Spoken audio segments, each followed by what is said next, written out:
All right, first things first, to make some baklava, you're gonna need some phyllo dough. It is so much easier to pay a couple dollars and buy this from the grocery store than to make yourself. So we'll set that off to the side and we'll prepare our nut mixture. I like to use pistachios. If you want, you can use walnuts or anything like that. Pulse your pistachios. This is kind of how I like to have it, a variety of textures and sizes to the pistachio, from very fine grain all the way down to some larger chunks. To this, you're gonna add about 2 tablespoons of sugar, about a teaspoon of cinnamon, and just a pinch of salt. Give that a good stir. Remember, you should always salt everything you cook, whether it's sweets or meats. Everything needs salt. Phyllo dough. Here's the tricky part. Your phyllo dough is going to come from the store like this. Mine specifically says that it is for baklava. If it doesn't specifically say that it is for baklava, you want the thinnest phyllo dough you can find, which should be a number 4. Once you have those ready, then open the phyllo dough. This will dry out very quickly. So if you need to go answer the door or anything like that, then you want to cover this with a damp towel. You just unroll it. So here's what one sheet of phyllo dough looks like. As I hold it up, you can see it's pretty much translucent. My pan is not going to take up the whole sheet. So what I'm gonna do is I'm just gonna lay it and trace out the shape of my pan. You can store your phyllo dough, cover it up in the fridge for a few days, or of course, you can always just make more baklava. So you're gonna have a little bit of an assembly line going here. You're gonna wanna grab a brush, and we'll start with a little bit of the ghee. Once you've got pan nice and buttered, we're gonna go ahead and lay down our base. So just grab the phyllo and just drop it down in there. Remember to work quickly. And we will sprinkle this with some ghee. If you can brush it and the phyllo doesn't fall apart, go ahead and spread that ghee out a little bit. So we're gonna start with the bottom layer.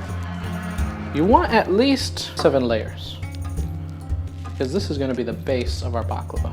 At baklava shops, they don't even layer every layer. They just will put down all the phyllo that they need, put down the nuts, finish assembling the whole thing, cut it, slice it, then they'll just take a whole pitcher of ghee and fill the entire container with ghee, and then toss it in the oven.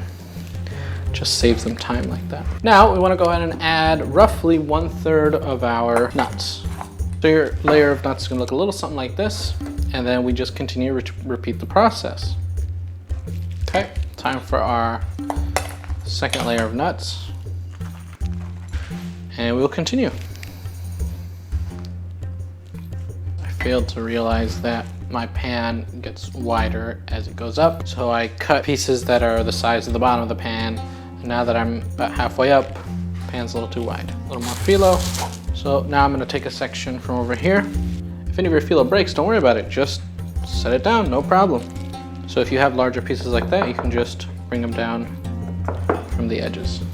I'd say we're about ready for our last layer of the pistachio. You don't have to do 3 layers. You can do 2 layers of pistachio. You can do 4 layers. You can sprinkle a tiny dusting in between every couple layers of phyllo, however you want to assemble your baklava.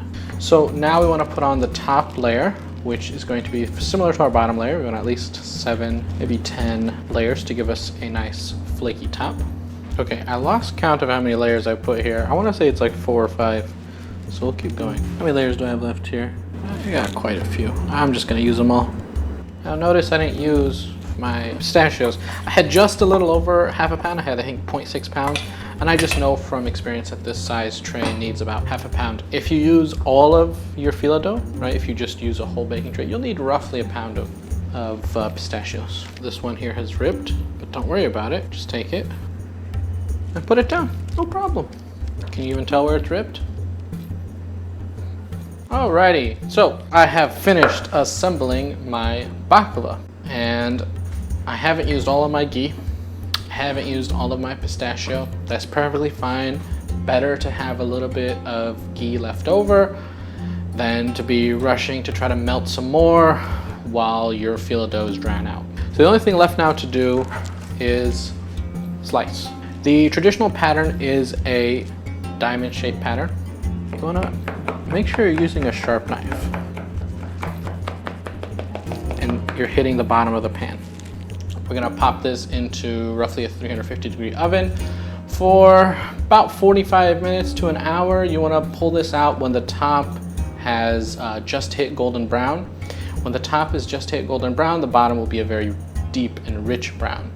So you don't wanna wait until the top is dark brown. If the top is dark brown, the bottom is burnt. So the top needs to be a light golden color and crispy and flaky, and then the bottom will be a very rich, nutty brown flavor. Hey Google, set a timer for 45 minutes. Sure, 45 minutes. Starting now. See you in 45 minutes. All right, as soon as you pop your baklava into the oven, we're gonna need to make the atar, or the sugar syrup. My pan, I have 1 cup of sugar and half a cup of water. So that's the important ratio to remember. If you've ever made a simple syrup before, you know simple syrup is ratio 1 sugar, 1 water. We're making a thicker syrup here, so we're just gonna use half the amount of water. Add in a squeeze of lemon. This will help the thicker syrup from recrystallizing. And for a traditional flavor, I'm going to add orange blossom water. 1 capful is good to go. If you're making a bigger tray or if you use the whole package of Philo Dough, just use 2 caps. No need to get out any measuring cups or anything like that.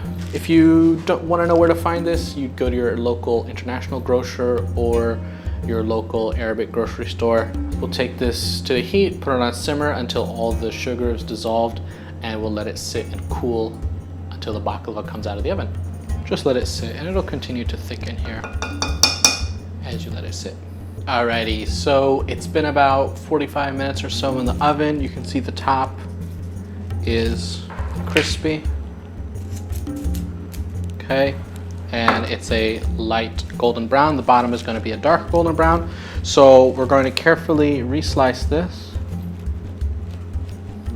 Just making sure that it's all sliced properly. We can go ahead and add our syrup.